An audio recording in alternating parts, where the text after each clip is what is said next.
नमस्ते, मी वंदना. पुन्हा एकदा माझ्या चॅनलमध्ये तुमचं सगळ्यांचं स्वागत. आपण दाखवणार आहोत 40 चेस्टमध्ये कशा पद्धतीने ब्लाऊजला फिनिशिंग आली पाहिजे.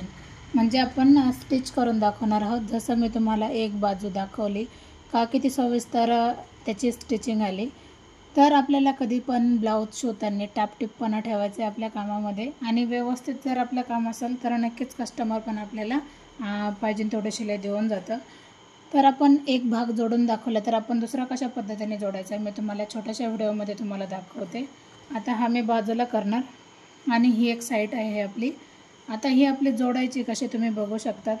आता आपल्याला जोडताना हा जो मोंड्याचा भाग आहे तिथपासून आपल्याला, आता ही झाली आपली सोयीची बाजू, ही झाली उलटी बाजू.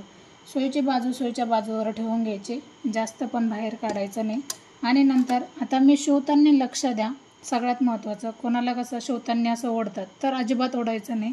ज्या वेळेला आपण आकार असतो त्यावेळेला आपल्याला दाब उचलायचा आहे. तर तुम्ही स्टिच करताना बघा, माझा आवाज येणार नाही, मी मध्ये बोलणार नाही, पण मी जे काम करते ते तुम्ही पाहत राहा. मशीन थांबवली, त्याच्यानंतर मी दाब वरती घेतला आहे, सुई आपली आतमध्ये आहे. ह्या छोट्या छोट्या गोष्टी लक्षात घेऊन करा, म्हणजे तुमचा ब्लाऊज एकदम परफेक्ट होऊन जाणार. नंतर परत मशीन थांबवली, कारण इथं पूर्ण आकार येतो. म्हणजे किती ठिकाणी मी मशीन थांबवले, 2-3 ठिकाणी. जोपर्यंत आपला आकार व्यवस्थित येत नाही तोपर्यंत अजिबात आपल्याला ओढताड करायची नाही. एकदम सिंपल हाताने आपण फक्त एकावर एक ठेवून आपण ह्या पद्धतीने स्टिच करीत आले. आता एकदम किंचित कपडा उरला आहे, तो आपण नंतर कट करू. तेच कपडा मी परत एकदा उलटा केला आहे आणि नंतर त्यालाच आपण डबल शिलाई घ्यायची.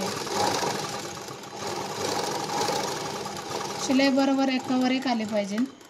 आता आपण दाब उलटा नाही केला म्हणजे उचलला नाही तरी चालतंय.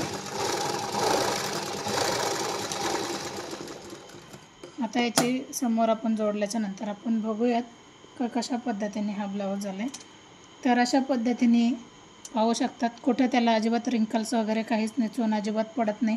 आता हे एकदम थोडंसं उरले तर आपण मग याच्यानुसार आपण याला कट जरी केलं तर काही हरकत नाही. थोडंफार जरी जास्त कमी झालं तर आपण त्याला कट करू शकतो. आता आपण ही पट्टी घेतली, तुम्ही तुमच्या आवडीनुसार घेऊ शकता. जशी आपण पाठीला पट्टी जोडतो त्यानुसारच आपल्याला याला पट्टी जोडून घ्यायची, जसं मी तुम्हाला दाखवते. आता पट्टी जोडताना पण आपण अजिबात ओढायची नाही, एकदम सिंपल पद्धतीने पट्टी ठेवायची, त्याच्यानंतर आपल्याला स्टिच करून घ्यायची.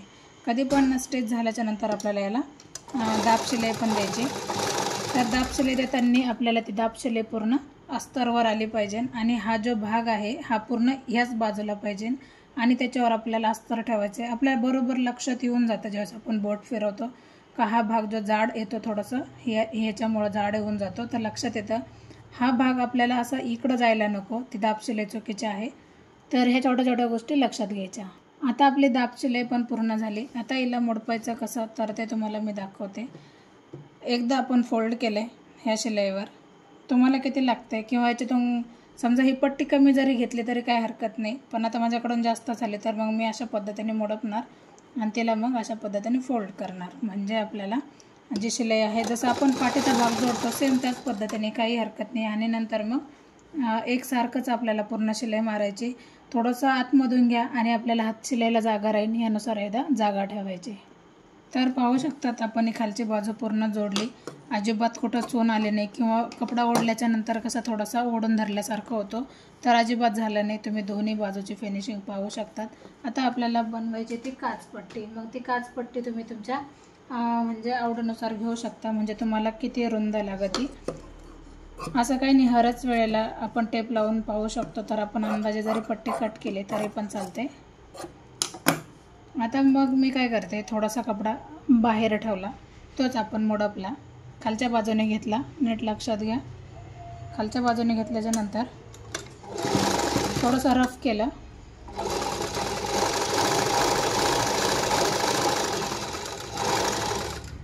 हा जास्त झालेला आपण काढून टाकला.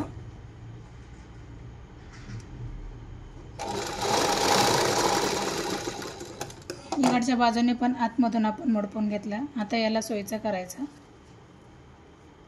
जसं पाहू शकता अशा पद्धतीने आपण हा कोपरा बाहेर काढला. आता याच्यावर तुम्ही दाब शिलाई पण देऊ शकतात.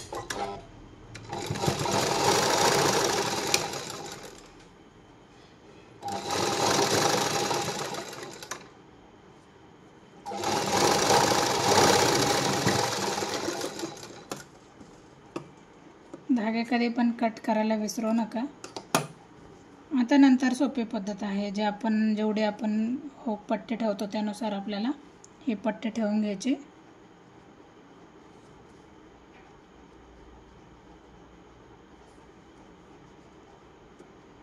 आता इथं जरी थोडासा कपडा कमी पडला असेल तर काही हरकत नाही, कारण आपलं हुक या सेंटरला येतं.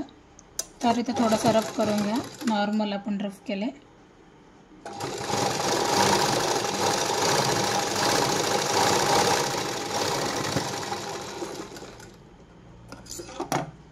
आणि नंतर मग याची तुम्ही फिनिशिंग पाहू शकतात. खूप सोप्या पद्धतीने आपण हे समोरचा भाग पूर्ण स्टिच केला आहे.